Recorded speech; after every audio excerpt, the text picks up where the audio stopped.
The solar and battery storage industry constantly has new products, and I firmly believe in innovating. This next video is going to be quite exciting because I'm going to be going through products you won't have seen before. We're going to be going through the Anker Solix X1, the Fox Evo10, and we're also going to be looking at Powervault as well. This is an exciting new video about new technologies you won't have seen before. Let's go.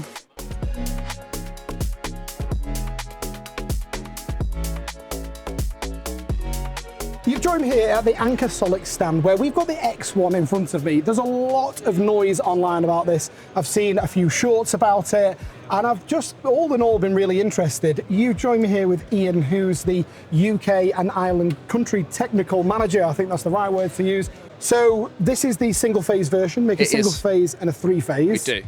Top line figures, what type of battery storage size do we get? Give me the inside scoop. Okie dokie. So on a single phase, you can have a 3.6 size inverter, a 5 and a 6 kilowatt. Now, most residential in the UK, you're going to be looking at 6 kilowatts. That's going to be enough to power your home, most people's homes. Each battery module is 5 kilowatts of battery storage. For one of these inverters on the top, you can have 6 of those, so it gives you 30 kilowatts of power storage. But for your average homeowner, generally 10 kilowatts or maybe even 15 kilowatts is going to be enough to power your home. So 5 kilowatt hours per module? Per module, yeah. Okay. And you can stack them up. Can you parallel these? Can parallel them, a very good question. You can have, in a single phase, you can have 3 of these parallel together. So if you have 3 6 kilowatts, that'll give you 18 kilowatts of capacity. You're not really gonna need that, not unless you're in you've got a mansion or something. You're not gonna need that much power, but some people do, or if you've got loads of hot tubs you're running, then you might want that extra capacity. Well, I think you'd start off with, I see it as like a user case would be, I've started off with a 6 kilowatt inverter, I've now got a heat pump, I've got a hot tub, and I need more of it, and I need more of a demand. Well. Yeah, exactly. You need more of a demand. So can these go both inside and outside as well? They can, but we would rather they be installed outside. The regulations at the moment, so you can still install batteries in lofts and inside commercial spaces, inside residential spaces, but it's going to change in the future to say you don't want to install battery storage in habitable spaces. So this is IP66 rated. That means nothing to a general person. What it does mean is it's fully rain and water protected without needing any extra canopy or anything like that. This has been outside. I've been installed this in Ireland, in the snow, in the wind, in the rain. I've had someone jet wash this. This is perfectly sustainable outside. And that's where you want to have your storage, really. Outside, it's safe. So does this do any form of house backup then? Another very good question. We don't have a gateway with our product, mainly because we don't see it as necessary in the UK as such, because if you're in a city, how often do you have a power cut? And if you do, it's not for very long. But we do have the option, you can have a sub panel put on the side and you can do partial home backup. So if you've got your critical circuits, so you got your lighting, your kitchen, or if you want to keep the internet on during a power cut because you want to look at Facebook for whatever reason, you can do that with this, and it would give you the power to do that from the inverter. But obviously you have to be wary with any backup situation. It's only going to be for as long as you've got power in those batteries. So if you start putting the tumble dryer on, that's going to drain out your batteries much quicker. Does this just come as battery only? Does it have any solar inputs on the side of it? If yes. So, how many? How many panels could someone install? You can do, there's a few options you can do with this. So if you've already got an existing PV system with a string inverter with it, because it was installed a long time ago, but you're looking for battery storage now, you can get our product and you can have that added into the system. You can then just have it run completely as an AC system on its own without any PV on it if you just want to do some grid trading. So you've got a cheap tariff overnight for 7p. You can charge your batteries up during that and then use it during the daytime when the rates are more expensive. Or you can go the more traditional route, which is having your PV input on the top. This has got 2 MPP trackers on the side. So you can have up to, depending on the size of the inverter, if you've got a 5 kilowatt inverter, say, you can have double PV input, so you can have 10 kilowatts of solar panels on your roof, which equates to nowadays 20 odd panels, 24 panels. Okay, interesting. Inverter and battery, yes. Does that have a cycles limit? What's the depth of discharge? It doesn't have, we don't bother doing a cycles limit because it's very hard to gauge what a cycle is. It's like, what does someone count as a full cycle? Is it a full discharge and charge of a battery? Our battery consists of tons of individual cells in there, so you can't really count the cycle rate. So what we have is a 10-year warranty on it, but it's like a flat warranty for 10 years. So it's unlimited cycles then? It's sort of unlimited cycles, but you can't usage. really, it's just, you can't really count the cycles. If someone says you can, it's very difficult to prove and disprove, and there's arguments in there. So we'd rather just say it's a 10-year warranty and we'll sort you out for 10 years. Depth of discharge, with some batteries you'll see on the market, they'll say it's a 5 kilowatt battery, but it's actually only 4.2 or something, because there'll be 0.8 left in there because they don't want you to discharge it. With our battery, you can go all the way down to 0. Full discharge, but we do recommend that you don't do that because it can damage the battery. So we generally say to you to make sure you leave a reserve of like 5% in there just to protect it. Quite normal with most manufacturers to do that. I don't think there's anything, anything that's different. There. And this is available in a single phase and 3-phase model. Yes. So for the 3-phase model, what size of inverters have we got with the inverter controller? Yeah. So on the 3-phase, it's exactly the same setup as this. So the batteries are generic between the two brands. So it's the batteries look exactly the same. The 3-phase is a slightly larger power module, and they come in the size of 8, 10 and 12 kilowatts. So a 3-phase for context would be suitable for someone with a commercial building or a larger domestic property, whereas single phase would be a little bit better suited towards your standard domestic household. I think another question I wanted to lead on to was where's your, I mean, it sounds like you're part of the Aftercare team, so if someone had a problem, where is the predominant Aftercare team based? We're based in the UK. There is a 0800 number that'll get routed through to our head office in Europe, but the tech support for the installers, which is where you're going to be going as a customer, you're going to be the installer first, and the installer will then come into me or one of my colleagues, and we're all based in the UK, and we can deal with them over the phone, and we're on the phone all the time, rather than just waiting 72 hours for someone to get back to you. They phone me up and I'll pick up the phone instantly and get on to them. So it's a pretty quick Aftercare. It's very quick. Where is Anker manufactured? Where does it originate from? We are a Chinese company, but we've got the Western influence. Our founder was from Google, and he founded the company back in 2011. First of all, started off making portable power packs for your phones, charging cables for your phones, and then they've progressed on up the chain to get to this size bit of kit. Well, Ian, I think that gives us a nice in-depth into all the things we need to know about the Anker Solix and kind of how it compares. We're going to go and explore some other products now. Stay watching. I've been asked actually a couple of questions recently about different coloured solar panels, and I'll be honest with you, I thought there was only black that was out there. It's really interesting to see technology providers innovating, seeing a terracotta panel. The only thing I would say about this one is 375 to 400 watts, so perhaps not as high a performance, but if you're in a bit of a conservation area and looking for a different colour, maybe you've got a brown tile or a rosemary, a marley concrete tile, then this might look quite good. Interesting bit of new tech. Tiago, who actually works for Eurener, has just let me know that they actually do these in a green and a grey as well as the terracotta, and they're MCS approved. There's always new things that surprise me, which is why I do this. You've joined me here at Fox ESS, where I'm with Greg, who's the UK and Ireland account manager. He's going to be giving you a deep dive into the all-new Fox Evo10, so you can find out if this might be the product for you or for us.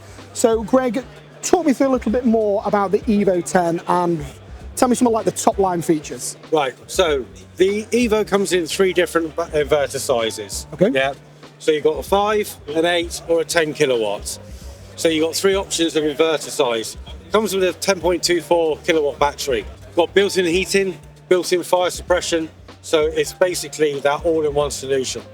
Obviously most people now are talking about having a whole house backup as well. So over there is our new EPSSP whole house backup solution as well. These can also be paralleled up to 3, so you can have 3 different Evos all in parallel connection as well.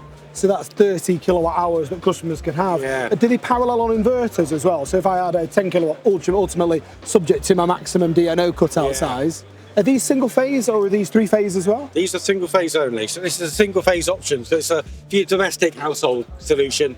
So this, if you were going to go with, and it was a DNO approval for a 10 kilowatt, you could do 2 in parallel to have your 5 kilowatt, but then you would have over 20 kilowatt of battery storage. So the actual modules within the all-in-one unit itself can't be expanded. They're a fixed 10 kilowatt hour set, which is pretty average actually for the UK households. Yes. Are these, I assume these can have a solar input in the side. How many maximum PowerPoint trackers? Roughly how many solar panels does that mean to end users? Sure. So these come with 3 PowerPoint trackers. Basically, so that's your inputs, as you know. So basically 3 strings. So that also means you've got 3 orientations of roof. It does depend obviously on the size of the panel you're fitting into there as to how many panels you can put on there. But it does give you that good flexibility of having 3 MPPTs. They fire up at 80 volts. About 3 solar panels, something along those lines in terms of maximum capacity. Another thing as well with these is the oversizing capability of them. So with the 5 and the 8 kilowatt, you can oversize by 200%. But with the 10 kilowatt, you can oversize by 300%. So I think for end users watching this, that's effectively 30 kilowatts worth of solar. If the average solar panel is 470 watts, I'm sure you'll be able to do the maths on that one. Correct. So do these come with house backup and a gateway, or how does that work, or are they just off-grid only? So no, these obviously work as a standard inverter, or you can work it as an AC charger and have it without PV. Yeah. Okay. Actually, all of our hybrids you can work with or without PV. Okay. But with this as well, if it has got built-in EPS, emergency backup power.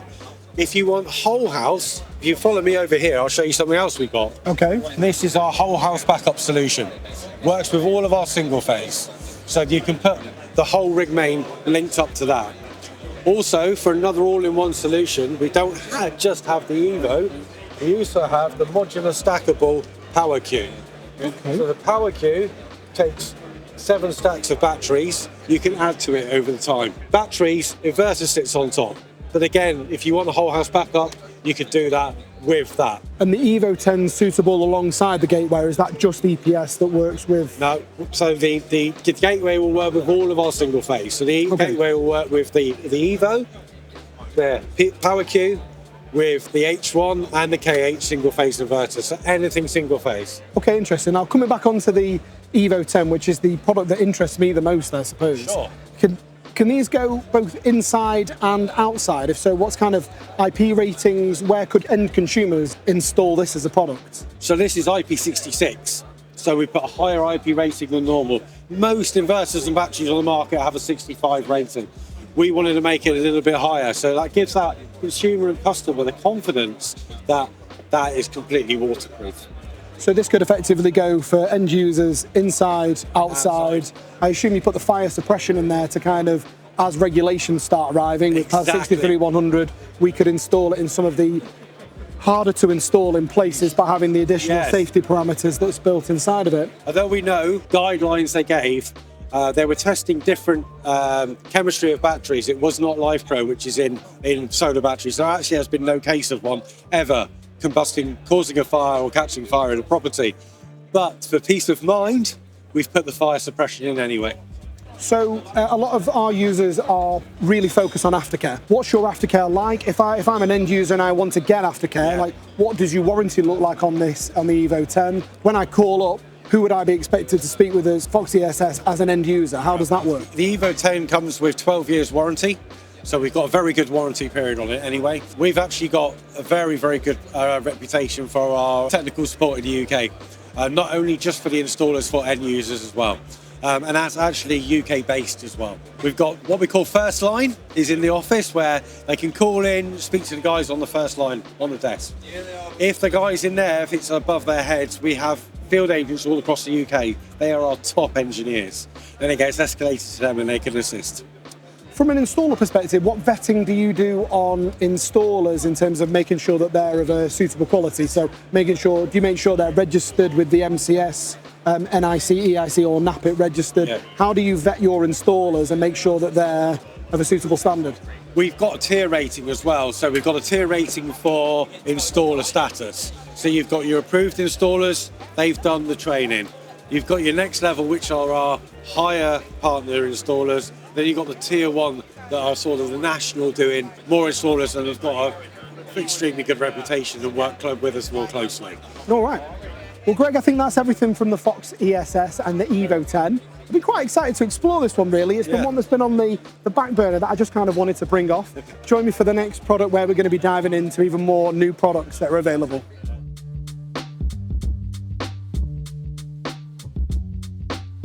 You've joined me at the Powervault stand, where Powervault have brought out a new product. They've also released a new mobile phone app as well. Now, you won't have seen me discuss this on the channel ever before. However, from search results, from online comments on Facebook groups, there's a lot of people really interested in Powervault. So I'm stood with Brian, who I know from another company that we currently work with, and he's deserted them, so to speak, to join Powervault on their mission to try and grow themselves in the UK. I want to find out a little bit more. So Brian, can you just talk me through the different options that we've got available with Powervault? Thanks, Ian. So fundamentally, this is our modular all-in-one unit. We call it the P5. It comes with a 3.68 or 6 kilowatt inverter, and the battery modules are in 5 kilowatt cells. So you can have between 1 and 4 in a vertical stack. So fundamentally, it's a 5 kilowatt or up to 20 kilowatt system. The big sort of fundamental difference between Powervault and some of our competitors is this unit here with the LED lights on. So this is a smart bridge, as we call it, and fundamentally this is the brains of the unit, and all the battery management systems, etc., sit in the smart bridge. So fundamentally the battery and inverter units are sort of dumb units, if you like, that rely on the smart bridge for their operation. So that's how it stacks. It sits on a base unit, whether it's 1 up to 4 of the 5 kilowatt units, then the smart bridge, then the inverter, and then that's how the sort of modular all-in-one comes together. There's an optional gateway, which is for home house backup, so the system works perfectly well without the gateway. But if people, specifically want whole house backup, with the sort of immediate switchover, that's available through the gateway unit. So stripping it back, there'll be a few different scenarios that we find ourselves in. So I want to know how this almost like compares with some of the alternatives, like Powerwolf 3, for example, that we install. Who would you see kind of purchasing Powervault? Quite often are sort of positioned against the likes of Tesla and the Give Energy all-in-one, those types of products. So we would sort of view it as a prestige, all-in-one system. How many PowerPoint trackers is this unit got in it? It's got 4 MPPT points, so it's very much aimed at the residential market, probably up to a sort of medium to large, size house, because the inverter size maximum is 6 kilowatts, battery size is maximum of 20 kilowatts. So particularly on the 3.68 and 6 kilowatt inverter sizes, we're sort of still in a quite large sweet spot of residential properties with that size system.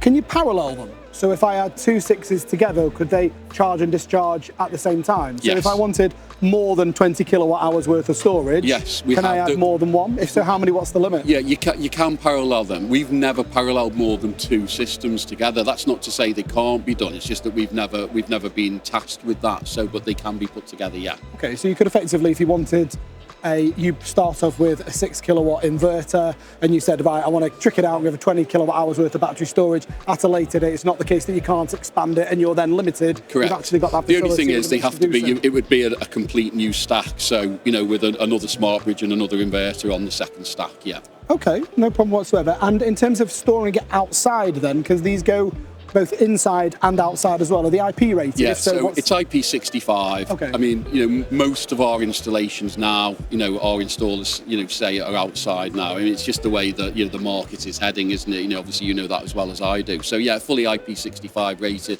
And do these work both with and without solar? Can you install them like AC coupled battery only, and then almost like as a hybrid all-in-one style system? Yeah, absolutely. Both functionalities? Absolutely. I mean, it's a hybrid inverter, so, very much so it can be with or without solar. And, the way the whole market is going now is, battery storage as a singular solution without solar, whether that's all the customer wants or whether maybe it's just the start of their renewables journey and they may or may not add solar at a later point. It will work and integrate with all the sort of time of use tariffs, and that idea of having, introduce battery storage, link it with a time of use tariff and take advantage of, cheap, usually overnight charging is, becoming a very popular understanding for consumers now. The majority of installs are still with solar, but battery only is a really viable option. Interesting. I see this little sign up here, which always intrigues me, made in Britain. There's a very stringent criteria to be able to qualify, if you like, for the Made in Britain tag. So if you look at our unit here, the battery cells and the inverters are imported from overseas, but the smart bridge is 100% made in the UK, both from a hardware and a software perspective. So that smart bridge and also our gatewayers as well, they are 100% made in the UK. So the smart bridge materially changes the functionality of the unit, and hence, we meet the criteria for Made in Britain. But It's not only that the product's made in Britain, I think almost just as important to a lot of customers at the moment is that the data is stored in the UK, and there is a lot of nervousness at the moment surrounding, you know, data being exported and what the potential risks of that are. And all our data from the smart bridge, from the software, is stored in the UK, so that gives people a lot of security when they're looking at their options for different systems.